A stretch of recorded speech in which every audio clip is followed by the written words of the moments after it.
remember when used to watch programs on TV, you think the doctors know everything and they instantly know all the answers, and it's just getting there and realising you don't have to know everything straight away. Remembering you're not Superman. Yeah, exactly. Yeah. It's not casualty. You're a doctor, you read the notes, you get all the information you can, and then you go Sometimes they just want to chat. Yeah. And just doing that In for fact, 5 minutes. A lot of them want a chat, and that's what they're missing most of the time, unfortunately. Hello, my name's Ruby, and welcome to Coffee on Call, the Foundation Medicine podcast. Today's episode is entitled Help. I'm a doctor, get me out of here. And I'm going to introduce you to our guests.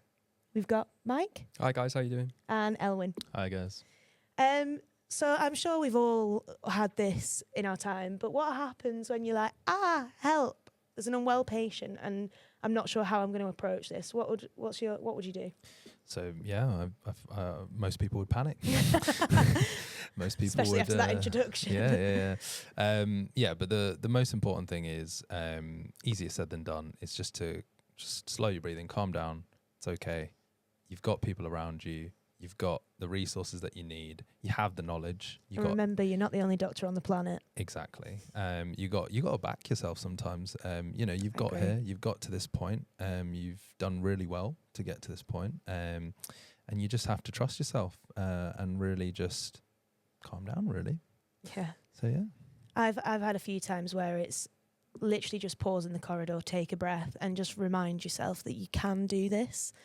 You've been through a heavy set of exam processes to get to this point. They trust you. You need to trust yourself. Don't know if you have anything. No, I fully agree. I mean, we've all had that moment, haven't we, where we've been at work and we've had that moment like, oh, I do not want to be here. This is terrifying. But just slowing your breathing down, thinking, oh, no, I can do this. There are people around that can help me, and taking your time with it and just doing as best you can. Yeah. And I think for fifth years and things like that, it's important to realise this gets better. Like now we're finishing F2. I have those moments so much fewer. There's still a few things that I'm less familiar with where it is a challenge or you feel a bit out of your depth, but the more you practice, the more you're in these situations, it gets so much easier. But I don't know if you feel like there's been a specific time where you have felt out of your depth, like where you're not quite sure what to do next. I don't know if you have any ideas for how you might tackle that.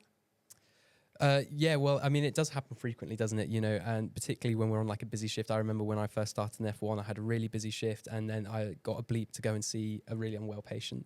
And it was easy in that moment just to rush in and try and do everything quickly and instantly. But actually taking that time and stepping back and reading through the notes and gathering that information first, it takes you 2 to 5 minutes, but it saves you so much time down the line.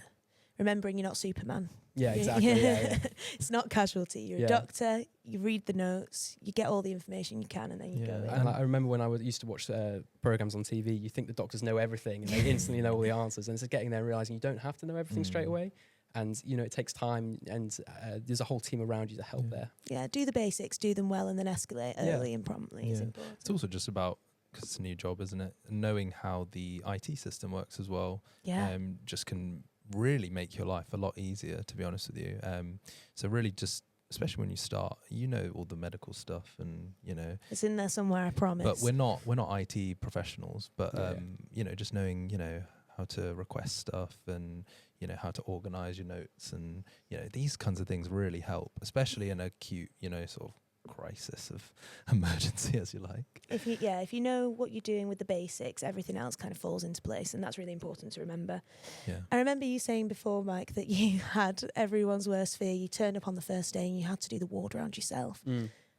Tell us about that. How did that make you feel? It was so daunting, and I was absolutely terrified before I went to see it. So basically, ward rounds when we go around every day and we see all the patients on the ward.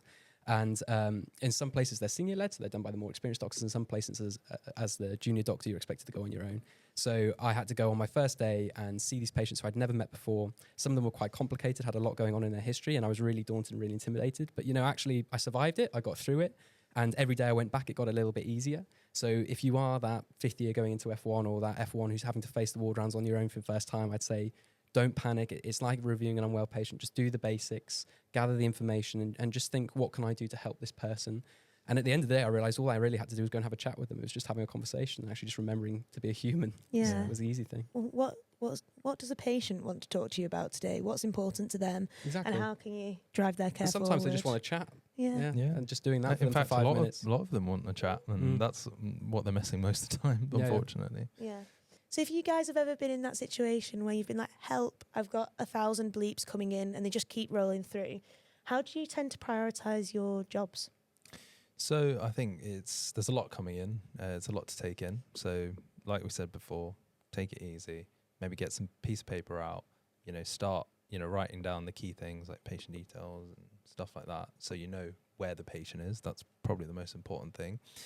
And then you just have to think about what is time critical and what can wait, basically. And then using that system, you can kind of make a bit of a list.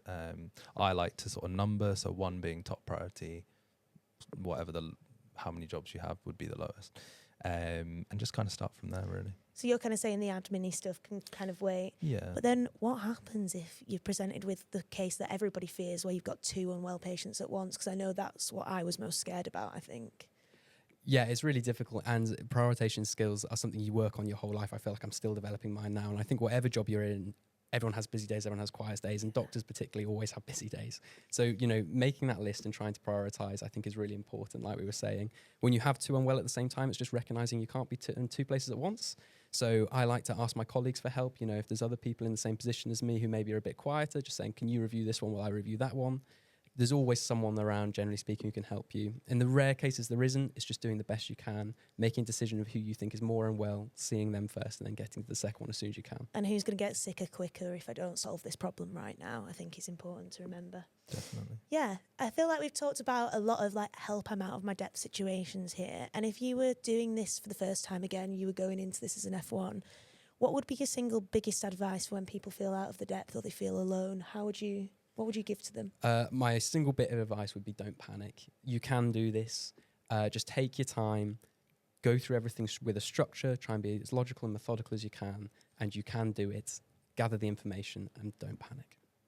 Remember, working as a doctor isn't just you're not on your own. You have a whole team of professionals that have expertise in loads of different things. Use them and use their knowledge. And you'll find your life will be a lot easier. Yeah. And also, you are good enough. You do know what you're doing. You've got this far. Back yourself. So we've come to the end of our shift now. Thank you for joining us for this episode of Coffee on Call, and we'll see you next time. Thanks very much.